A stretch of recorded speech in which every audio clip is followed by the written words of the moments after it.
السلام علیکم دوستو، کیسے ہو؟ امید ہے کہ سب خیریت سے ہوں گے۔ اللہ آپ لوگوں کو ایسے ہی خوش رکھے۔ قطر فیفا ورلڈ کپ کے فائنل موقع پر ڈاکٹر ذاکر نائک صاحب کو قطر نے ایک بار پھر شاندار استقبال کیا۔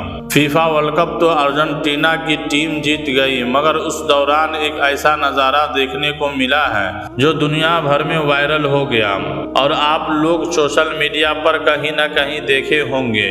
دنیا کے مشہور مارشل آرٹس چیمپئن خبیب، جو کہ ڈاکٹر ذاکر نائک صاحب کے ساتھ ملاقات کی۔ لوسیل شہر میں ایک طرف تو فیفا ورلڈ کپ کا فائنل چل رہا تھا، اور دوسری طرف ٹوئن ٹاور پر ڈاکٹر صاحب کی تصویر لگائی اور ویڈیو چلوائے، اور ساتھ میں ان کا لڑکا کا بھی تصویر لگائے۔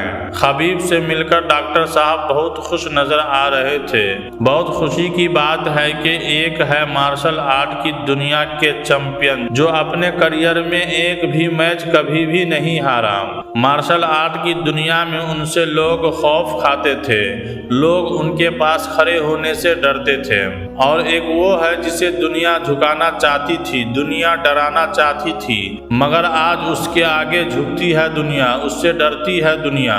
دشمنان اسلام ڈرتا ہے جس کا نام ڈاکٹر ذاکر نائک ہے۔ کل میچ کے دوران ایک چیز اور دیکھنے کو ملا، جب مسلم ٹیموں نے میچ جیتنے کے بعد اللہ کے حضور سجدہ ریز ہو جاتے تھے اور اللہ کے سامنے گر جاتے۔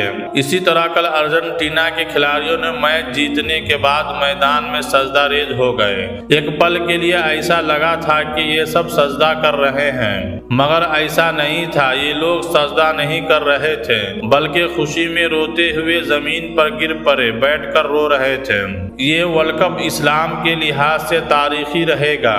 سب سے پہلے یہ قطر میں ہوا، اور وہاں پر اسلام کے لحاظ سے جو کام کیے گئے، جو قطر نے کر کے دکھائے، اور اس کے بعد مسلمان ٹیموں نے اپنے کردار سے دنیا کو متاثر کیا، مسلمان بن کر دکھایا۔ مسلمانوں کا سلوک، مسلمانوں کی کردار کو برقرار رکھتے ہوئے دنیا کو بتایا کہ ہم مسلمان ہیں۔